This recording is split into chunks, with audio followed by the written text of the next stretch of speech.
नमस्कार दोस्तों, मैं खेमराज आपका स्वागत करता हूं आपके अपने YouTube चैनल रेलवे की पाठशाला पे।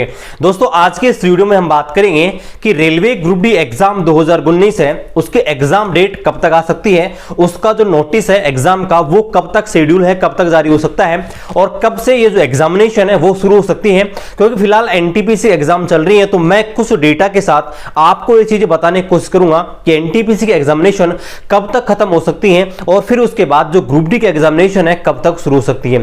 चलिए दोस्तों वीडियो को शुरू करते हैं। इससे पहले आपसे निवेदन है, रेलवे भर्ती के सारे अपडेट, सारी इंफॉर्मेशन आपको हमारे चैनल पर मिल जाएंगे। तो रेलवे संबंधित सारे अपडेट पाने के लिए अभी हमारे चैनल को सब्सक्राइब कर दीजिएगा। तो दोस्तों यहां पर मैं आपको बता दूं कि रेलवे एनटीपीसी का सीपीटी 1 जो चल रहा है वो कई फेजेस में एग्जाम होने वाली है। अब यहां पर जैसे कि आपको पता होगा कि फर्स्ट फेज की जो एग्जाम हुई थी उसमें आपके 23 लाख कैंडिडेट को बुलाया गया था अप्रोक्सीमेटली।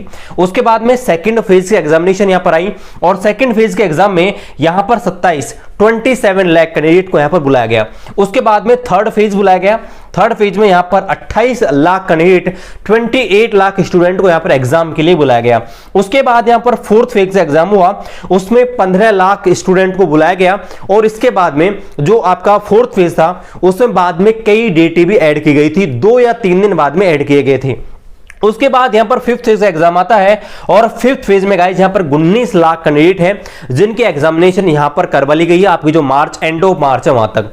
अब उसके बाद में आपको पता होगा कि यहां पर जो सिक्स फेज की एग्जामिनेशन है वो यहां पर आ चुकी है और सिक्स फेज के लिए यहां पर 6 लाख स्टूडेंट हैं जिनकी एग्जामिनेशन है यहां पर शेड्यूल कर दी है।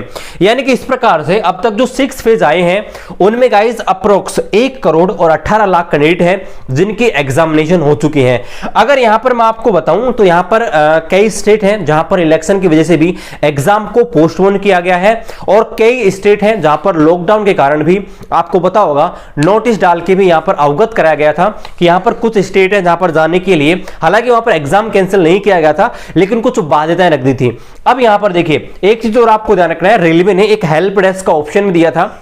अगर कोई कैंडिडेट है किसी कारण से एग्जाम नहीं दे पाता है तो उसको बाद में रीशेड्यूल करने का एक ऑप्शन दिया गया था, लेकिन वहां पर परिस्थितियां ऐसी होनी चाहिए कि वहां पर सेटिस्फाई हो रेलवे के अकॉर्डिंग। अब यहां पर हम डेटा के हिसाब से देखें रेलवे के डेटा से तो यहां पर टोटल फॉर्म जो भरे गए थे वो अप्रोक्स भरे गए थे 1.26 करोड़, है ना, यानी कि 1 करोड़ और 26 लाख अप्रोक्स यहां पर टोटल जो फॉर्म भरे गए थे वो थे। अब इसमें से अगर हम 1 करोड़ और 18 लाख को घटा दें तो अप्रोक्स गाइस यहां पर 8 लाख स्टूडेंट है वो बच जाते हैं, यानी कि 8 लाख स्टूडेंट है जिनकी एग्जाम होना अभी बाकी है। अब अगर हम वर्तमान सिचुएशन को देखें, है ना, करंटली सिचुएशन को, तो जैसा कि आपको पता होगा कि यहां पर जो सिक्स फेज के जो एग्जामिनेशन है उसमें 8 मार्च तक, वो 8 मार्च नहीं 8 अप्रैल तक आपकी एग्जामिनेशन यहां पर शेड्यूल की गई है। अब 8 अप्रैल तक एग्जाम जो शेड्यूल की गई हैं, अगर हम इसके बाद में 8 लाख कैंडिडेट हैं अगर इनको भी यहां पर देखते हैं कि अगर इनको शामिल कर लिया जाए तो सेवेंथ फेज जो आएगा उसके एग्जाम कब खत्म हो सकती हैं, तो आप यहां पर खुद देख लीजिए कि यहां पर 6 लाख कैंडिडेट हैं जिनकी एग्जाम खत्म होने में 8 दिन लग रहे हैं, क्योंकि 1 अप्रैल से 8 अप्रैल तक है। तो 8 जो लाख स्टूडेंट हैं इनके एग्जाम खत्म होने में कम से कम 10 दिन चाहिए होगा।